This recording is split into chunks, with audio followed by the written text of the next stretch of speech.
Assalamualaikum warahmatullahi wabarakatuh. Alhamdulillah wa syukurillah, la haula wa la quwata illa billah. Ma'asyiral mu'minin rahimani wa rahimakumullah. Imam Nawawi dalam sebuah karyanya Riyadhus Shalihin Babul Awal telah menjelaskan, pada suatu hari nanti Allah Subhanahu wa ta'ala akan memperlihatkan semua amal perbuatan manusia. Yang pertama, Allah Subhanahu wa ta'ala akan memanggil hambanya. Ya fulan, pernahkah engkau semasa hidupmu berjuang membela agamaku? Engkau pergi ke medan jihad hanya untukku? Maka seorang hamba tadi menjawab, benar ya Rabb, saya pergi ke medan jihad hanya untuk membela agamamu. Tetapi kata Allah, engkau telah berdusta. Engkau pergi ke medan jihad hanya untuk dipuji, engkau hanya untuk dibangga-banggakan, sehingga engkau hanya mendapatkan gelar seorang mujahid. Dan hari ini engkau sudah mendapatkan pujian itu di mata umat manusia. Lalu Allah Subhanahu wa ta'ala memerintahkan malaikat, ya malaikat, seret fulan bin fulan itu dan lemparkan ia dalam neraka. Lalu malaikat menjalankan perintah Allah Subhanahu wa ta'ala dan melemparkan seorang mujahid tadi ke dalam api neraka Allah. Brus. Lalu yang kedua, jamaah rahimani wa rahimakumullah, Allah Subhanahu wa ta'ala akan memanggil hambanya kepada seorang hamba yang kaya raya.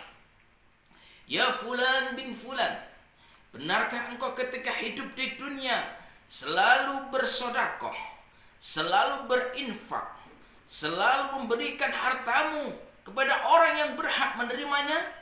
Lalu seorang hamba tadi menjawab, benar ya Rabb, ketika saya hidup di dunia, harta yang aku dapatkan berkat karuniamu, lalu aku belanjakan kepada jalanmu untuk sedekah, membantu fakir miskin, janda-janda, pati jompo, membantu masjid dan yang lain sebagainya, hanya untuk menegakkan kalimatillah la ilaha illallah, dan hanya ku persembahkan kepadamu ya Rabb. Lalu Allah menjawab, engkau telah berdusta. Lalu Allah Subhanahu wa ta'ala memanggil malaikat, ya malaikat, seret fulan bin fulan ini dan lemparkan ia ke dalam neraka. Lalu malaikat melemparkan seorang hamba tadi ke dalam neraka. Brus. Masuklah ia dalam neraka. Lalu yang ketiga, jamaah rahimani wa rahimakumullah, Allah akan memperlihatkan kepada seorang hamba, ya fulan bin fulan, pernahkah engkau setiap hari beribadah kepadaku? Engkau menuntut ilmu dan ilmumu engkau sampaikan kepada manusia hanya untukku, kata Allah. Lalu hamba itu menjawab, benar ya Rabb, saya belajar tolabul ilmi, menuntut ilmu, lalu menyampaikannya hanya untuk menegakkan kalimatmu la ilaha illallah dan menjunjung tinggi agamamu. Tetapi lagi-lagi Allah menjawab, engkau telah berdusta. Lalu Allah menyuruh malaikat, ya malaikat, seret dan lemparkan hamba ini ke dalam api neraka. Lalu malaikat menyeretnya dan melemparkan kepada api neraka. Brus. Hadirin rahimani wa rahimakumullah, Allah Subhanahu wa ta'ala telah memanggil 3 orang tersebut sebagai cerminan kepada kita. Yang pertama, seorang mujahid yang selalu pergi ke medan perang, membela agama Allah, tetapi di hadapan Allah Subhanahu wa ta'ala seorang mujahid tadi dilemparkan dalam api neraka. Apa kesalahannya?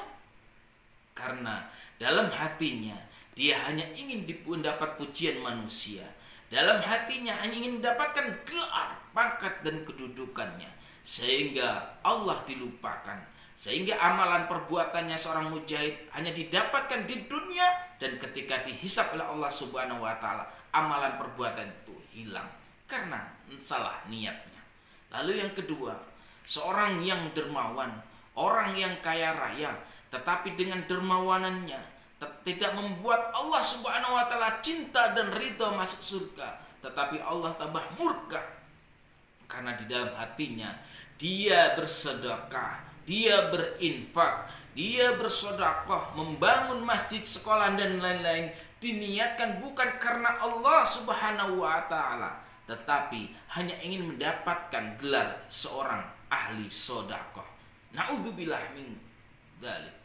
Lalu yang ketiga, jamaah rahimani wa rahimahullah, seorang yang alim, ahli ibadah, ilmunya luas, tetapi kenapa Allah tidak rela dan tidak ridha?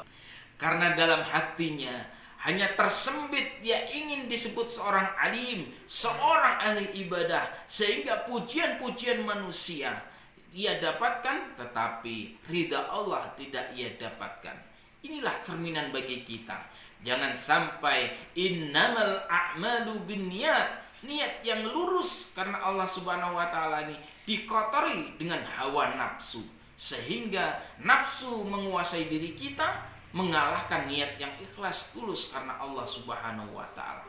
Mudah-mudahan momentum Ramadan ini kita mampu menjaga niat kita hanya benar-benar untuk mengabdi dan ikhlas kepada Allah Subhanahu wa taala.